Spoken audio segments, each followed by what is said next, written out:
देखिए हर खबर यहीं पर। सब्सक्राइब कीजिए TV9 भारतवर्ष।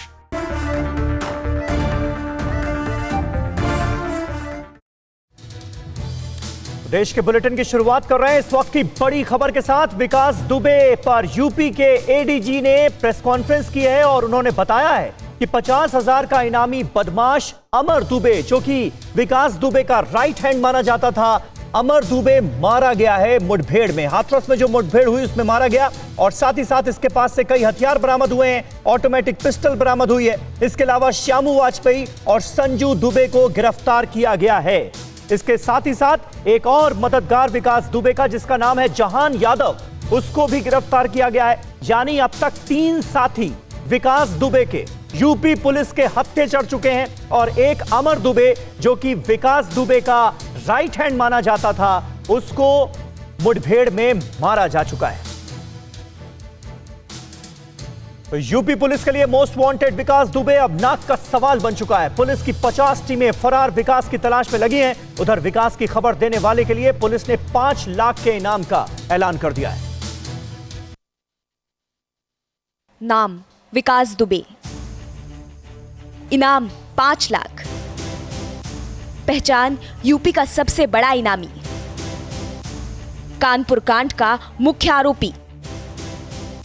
जी हां, 2 जुलाई की रात कानपुर देहात के बिकरू गांव में हुए शूटआउट का मुख्य आरोपी विकास दुबे आज उत्तर प्रदेश का सबसे बड़ा इनामी बदमाश बन चुका है। गुजरते वक्त के साथ विकास की गिरफ्तारी को लेकर यूपी पुलिस पर जितना दबाव बढ़ रहा है, उतनी ही उसके सिर पर इनाम की राशि भी बढ़ रही है। यूपी से लेकर हरियाणा और दिल्ली से लेकर राजस्थान तक जिसे यूपी एसटीएफ सरगर्मी से तलाश रही है, उस हिस्ट्री शीटर विकास दुबे पर अब यूपी पुलिस ने पूरे 5 लाख का इनाम कर दिया है। इसके साथ ही विकास दुबे यूपी का सबसे बड़ा इनामी बदमाश बन गया है। हालांकि विकास दुबे के अलावा यूपी पुलिस के टॉप अपराधियों में 2 और नाम शामिल हैं।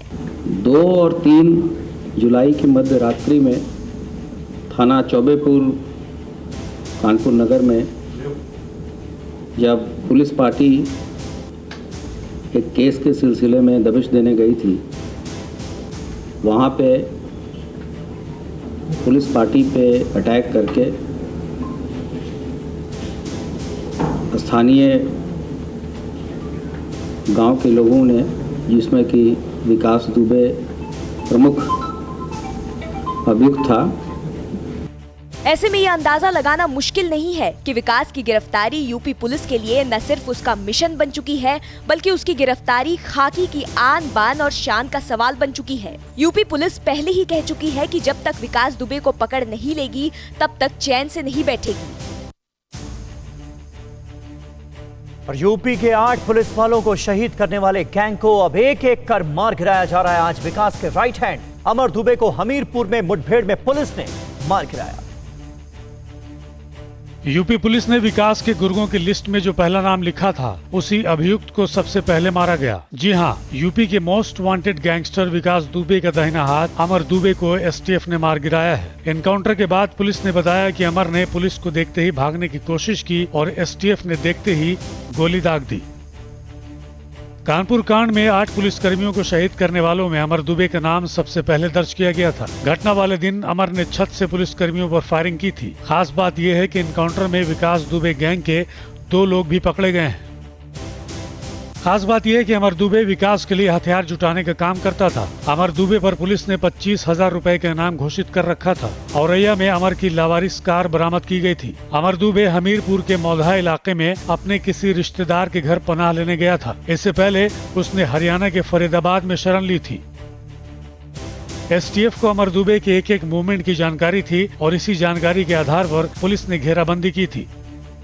सूचना पर थाना मौधा की टीम और एसटीएफ की टीम द्वारा घेराबंदी की गई। जो जवाबी कार्रवाई की गई उसमें ये व्यक्ति घायल हुआ। इसे यहाँ से हॉस्पिटल भेजा गया और कुछ देर पहले सूचना मिली है कि मृत घोषित कर दिया गया है। पुलिस को अनुमान था कि विकास अमर के साथ औरैया के चंबल के रास्ते मध्य प्रदेश गया होगा, क्योंकि अमर दुबे विकास दुबे का बहुत खास था। यूपी पुलिस ने कल ही विकास दुबे के गुर्गों की लिस्ट जारी की थी, जिसमें 15 अभियुक्तों के नाम दर्ज हैं। सरकार का सख्त निर्देश है कि विकास दुबे सहित सभी अभियुक्तों को जल्द से जल्द पकड़ा जाए और उन 8 पुलिसकर्मियों की शहादत का बदला लिया जाए, ताकि अपराधियों को कड़ा संदेश मिले। और यूपी पुलिस के एक्शन में आते ही अब विकास दुबे अपनी जान बचाकर भागता फिर रहा है। विकास की आखिरी लोकेशन फरीदाबाद में ट्रेस की गई है, लेकिन एक बार फिर वो पुलिस की आंखों में धूल झोंकने में कामयाब हो गया।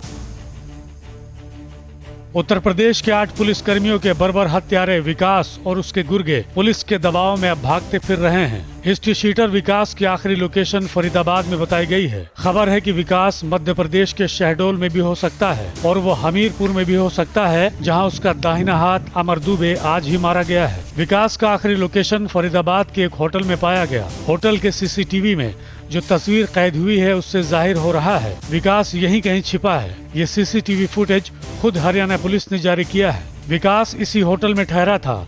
उसके बाद विकास ने न्यू इंडिया कॉलोनी में भी पनाह ली, लेकिन इससे पहले कि पुलिस वहां पहुंच पाती विकास वहां से भी फरार हो गया। इस बीच फरीदाबाद स्पेशल क्राइम टीम ने विकास के 3 गुर्गों को पकड़ा है, जिनके पास से यूपी पुलिस की 2 पिस्टल बरामद की गई है। गुरुग्राम के पुलिस कमिश्नर ने बताया कि पुलिस विकास पर कड़ी नजर बनाए हुए है और उसे किसी भी हाल में यहाँ से निकलने नहीं दिया जाएगा। ये विकास दुबे की फोटो है। ये किसी होटल में फरीदाबाद में सर्च चल रही है और ये हमारे एरिया में एंटर कर सकता है। इसके पास अपनी कोई गाड़ी नहीं, ये टैक्सी या 3 व्हीलर इस तरह की किसी गाड़ी में आएगा। हल्का सा लंगड़ा के चल रहा है, तो सभी बॉर्डर एरिया पे इधर उधर ये नज़र रखें। इसकी जो जितना फैट है इसके अंदर और उससे सारा पता लग रहा है, निकलना नहीं चाहिए। ये विकास दुबे वही है जिसने यूपी के अंदर वो 8 पुलिस कर्मचारी हमारे मारे हैं। खबर है कि विकास के फरीदाबाद में होने के पीछे उसकी सरेंडर करने की मंशा भी हो सकती है। विकास दुबे को डर है कि अगर यूपी पुलिस के हत्थे चढ़ा तो उसका एनकाउंटर भी तय है, इसलिए उसने दिल्ली एनसीआर का रुख किया है। इस दुर्दांत अपराधी विकास को अब मौत का डर सता रहा है। वो फरीदाबाद के एक होटल में देखा गया, फिर वहां इंदिरा कॉलोनी गया। पीछे पीछे पुलिस थी, जहां से 3 लोगों को गिरफ्तार भी किया गया और मौके से हथियार भी बरामद हुए।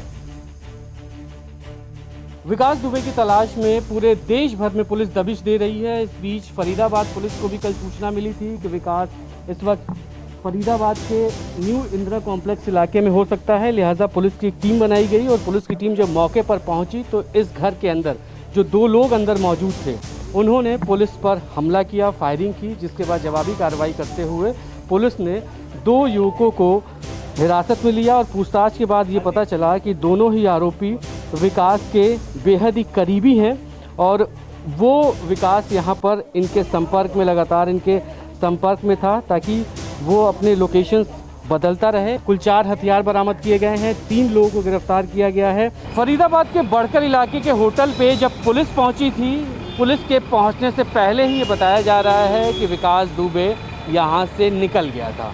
पुलिस के पास पुख्ता जानकारी थी और उसी आधार पर टीम भी बनाई गई थी ताकि हालात अगर बिगड़ते हैं तो पुलिस हर हालात से निपटने के लिए तैयार होगी। लेकिन पुलिस के पहुंचने से पहले ही विकास यहां से निकल गया और उसके बाद पुलिस ने नाकेबंदी शुरू की। हर एक शख्स की, हर एक गाड़ी जो संदिग्ध पुलिस को लग रही थी उसकी तलाशी शुरू की गई। रात भर पुलिस ने जो बॉर्डर्स के इलाके हैं वहां पर ऑपरेशंस चलाकर गाड़ियों की सघन तलाशी की, लेकिन विकास के बारे में पुलिस को कोई जानकारी नहीं मिली। इस बीच नोएडा की एसटीएफ टीम के अलावा राजस्थान की पुलिस भी लगातार फरीदाबाद पुलिस के संपर्क में थी, क्योंकि पुलिस की तरफ से ही जो दूसरे राज्यों की पुलिस है उसके ज़रिए ही टिप मिली थी फरीदाबाद पुलिस को और उसके बाद एक ज्वाइंट टीम बनाकर इस रेड को अंजाम दिया गया। और गैंगस्टर विकास दुबे का राज उसके कुएं में भी दफन है। बस इसी राज का पर्दाफाश करने के लिए पुलिस ने विकास के घर में बने कुएं को भी खंगालना शुरू कर दिया है।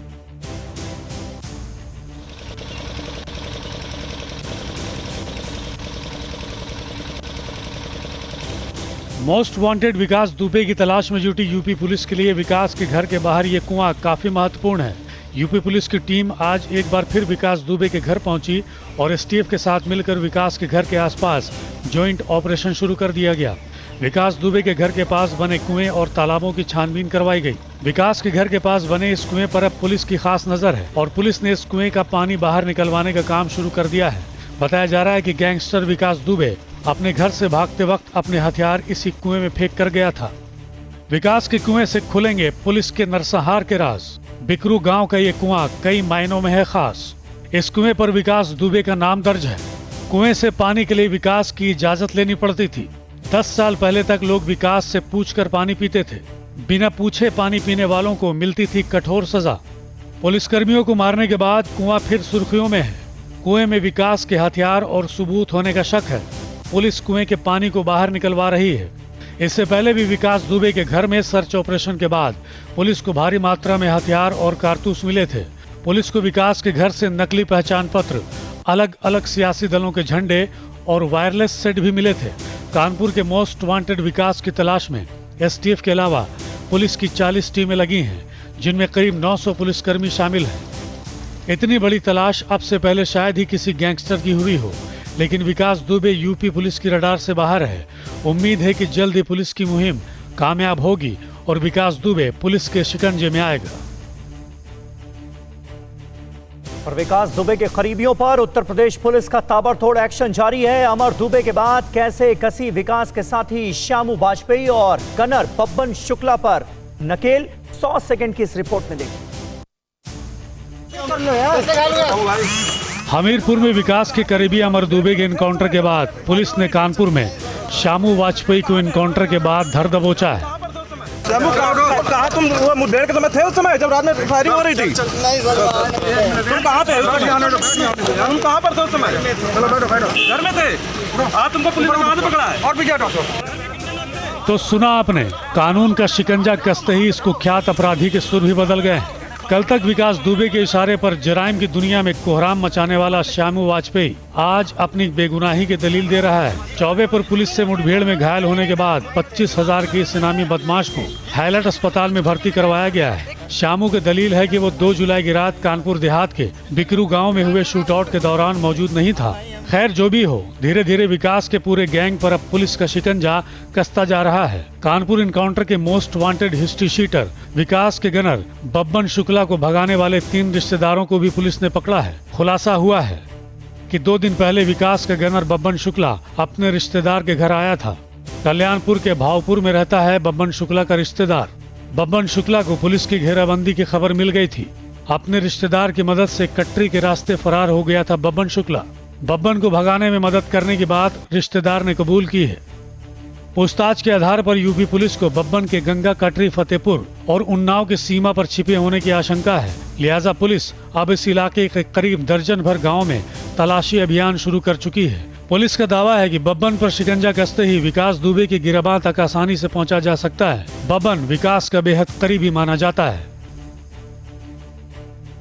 और पिछले 3 दिनों से बारिश की मार झेल रहा गुजरात आज भी बेहाल नजर आया। राज्य के ज्यादातर इलाकों में तबाही की तस्वीर देखने को मिल रही है और जनजीवन बुरी तरह से बेहाल नजर आ रहा है।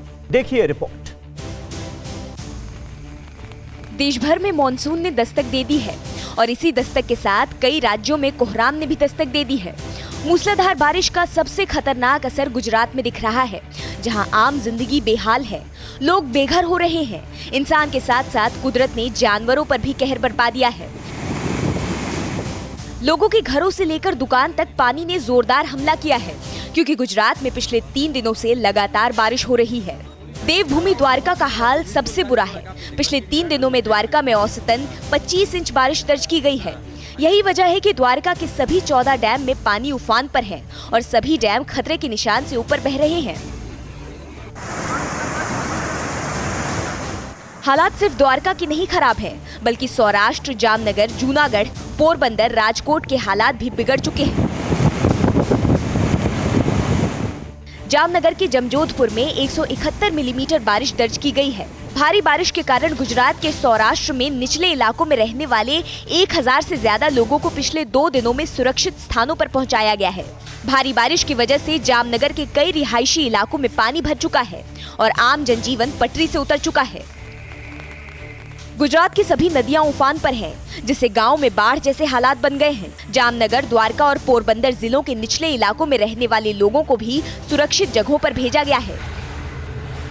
एनडीआरएफ की दर्जनों टीम सौराष्ट्र और दक्षिण गुजरात में दिन रात काम कर रही है। आने वाला समय गुजरात के लिए कोई राहत नहीं लेकर आएगा, क्योंकि बारिश से लोगों को राहत नहीं मिलने वाली है। ऐसे में राज्य सरकार ने लोगों को एहतियात बरतने की हिदायत दी है। और क्या कोरोना के वायरस हवा में भी तैर रहे हैं? ये सवाल इसलिए क्योंकि अब तो WHO ने भी मान लिया है कि कोरोना हवा में भी फैलता है, लेकिन अभी इस पर आखिरी मोहर लगनी बाकी है। ये रिपोर्ट देखिए। WHO ने भी अब हवा से कोरोना वायरस फैलने की बात मान ली है। हालांकि उसने कहा है कि अभी आखिरी नतीजे पर पहुंचने में वक्त लगेगा। WHO ने पहले कहा था कि कोरोना संक्रमण नाक और मुंह से फैलता है। WHO ने अब कहा है कि कोरोना के हवा के जरिए फैलने के सबूत तो मिल रहे हैं, लेकिन अभी रिजल्ट तक पहुंचने में वक्त लगेगा। इससे पहले कोरोना वायरस पर अब तक की सबसे डरावनी रिसर्च सामने आई थी। ऐसी रिसर्च जिस पर दुनिया भर के सैकड़ों वैज्ञानिक सहमत हैं। जी हाँ, अगर आप भीड़ भाड़ से दूर बिना मास्क के खुले में ये सोचकर घूमते हैं कि आप किसी दूसरे व्यक्ति के संपर्क से दूर हैं और ऐसे में कोरोना वायरस आपके शरीर में एंट्री नहीं करेगा, तो जरा संभल जाइए। 32 देश के 239 वैज्ञानिकों ने कोरोना पर रिसर्च की। रिसर्च में चौंकाने वाली बातें सामने आई। कोरोना वायरस के छोटे छोटे कण हवा में भी जिंदा रहते हैं। कोरोना के हवा में फैले कण लोगों को संक्रमित कर सकते हैं। इस रिसर्च ने WHO की थ्योरी खारिज कर दी है। WHO ने कहा था कि कोरोना हवा में नहीं फैलता है। सभी वैज्ञानिकों ने WHO को खुला पत्र लिखा है। वैज्ञानिकों ने सबूत होने का दावा भी किया है। ये खतरनाक वायरस सिर्फ कणों से ही फैलता है। ये कण कफ, छींक और बोलने से शरीर से बाहर निकलते हैं। थूक के कण इतने हल्के नहीं होते जो हवा के साथ वहां से उड़ जाएं। वो बहुत जल्दी ही जमीन पर गिर जाते हैं। लेकिन अब WHO ने ही मान लिया कि सार्वजनिक जगहों में हवा से कोरोना संक्रमण फैलने की संभावना से इनकार नहीं किया जा सकता है।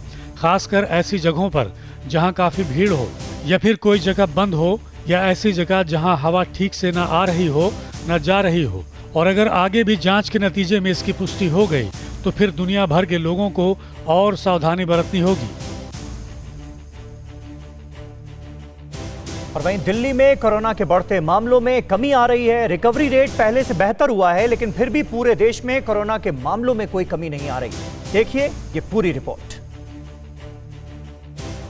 दिल्ली में एक दिन में कोरोना के 2008 मरीज मिले हैं। इस तरह दिल्ली में अब कोरोना के कुल 1,02,831 केस हो गए हैं। राजधानी में रिकवरी रेट भी 70% से ज्यादा है। अभी एक्टिव केस 25,449 हैं, तो वहीं 74,217 मरीज स्वस्थ भी हुए हैं। दिल्ली में एक दिन में 50 मरीजों की मौत हुई है। इस तरह यहाँ मरने वालों का आंकड़ा 3,165 पर पहुँच गया है।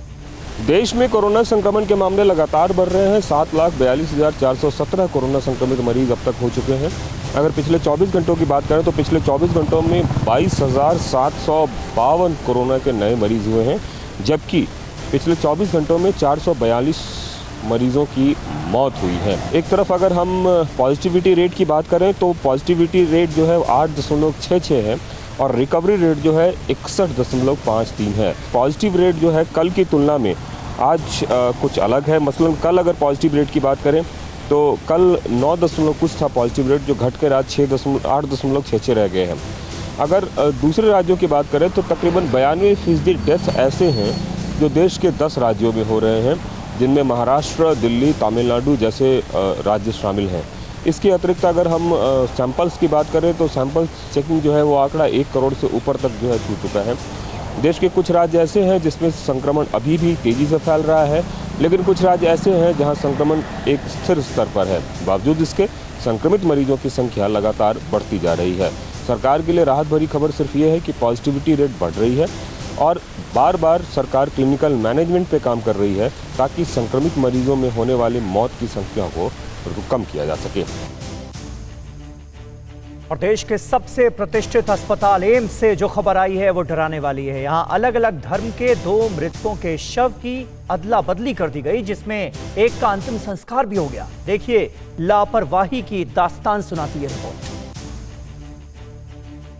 कोरोना काल में दिल्ली के नामी गिरामी अस्पताल एम्स के ट्रॉमा सेंटर में कोरोना से मौत के बाद मृतकों के शव के साथ जो कुछ भी हुआ उसको सुनकर पूरा समाज हैरान है। यहाँ एक मुस्लिम महिला की डेड बॉडी हिंदू परिवार को सौंप दी गई और हिंदू परिवार के महिला के शव को मुस्लिमों को सौंप दिया गया। हिंदू परिवार ने तो रीति रिवाज से मृतक महिला का अंतिम संस्कार भी कर दिया, लेकिन जब मुस्लिम परिवार ने मृतक महिला को दफनाने से पहले उसका चेहरा देखा तो सभी के होश उड़ गए। एम्स ने बहुत ही बड़ी लापरवाही करी है इसमें सर। पहली बात तो सर पूरा ही फीलिंग की धज्जियाँ उड़ा दी सर।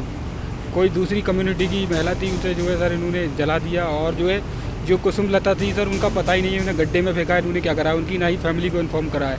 उनकी फैमिली को पता है कि जो है हमारी हमने उन्हें सेरेमनी कर दिया। घटना 6 जुलाई की रात की है, जब दोनों की कोरोना संक्रमण से मौत हो गई थी। बरेली की रहने वाली अंजुमन को 4 जुलाई को एम्स के ट्रॉमा सेंटर में एडमिट करवाया गया था, लेकिन मौत के बाद परिजनों को दूसरी महिला का शव थमा दिया गया। जब मामला पुलिस तक पहुंचा तो एम्स प्रशासन भी जागा, लेकिन इस भूल के जिम्मेदार लोगों पर क्या कार्रवाई होगी, इसका कोई भी सीधा जवाब नहीं मिल पाया है। जो भी इंसिडेंट हुआ है उसका हम पूरी तरीके से जांच करेंगे और जो भी इसमें उचित कार्रवाई हो सकती है अपने सिस्टम को और इम्प्रूव करने की कोशिश करेंगे। देश के सबसे बड़े अस्पताल में शवों की अदला बदली का ये मामला अपने आप में हैरान करने वाला है, जो गैर जिम्मेदारी का सीधा सीधा संकेत दे रहा है। ऐसे में इस लापरवाही को लेकर अगर एम्स प्रशासन ने आरोपियों के खिलाफ सख्त कार्रवाई नहीं की तो एम्स को लेकर बनी छवि को जोरदार धक्का लगेगा। परवाह देश की, सोमवार से शुक्रवार रात 10 बजे TV9 भारतवर्ष पर।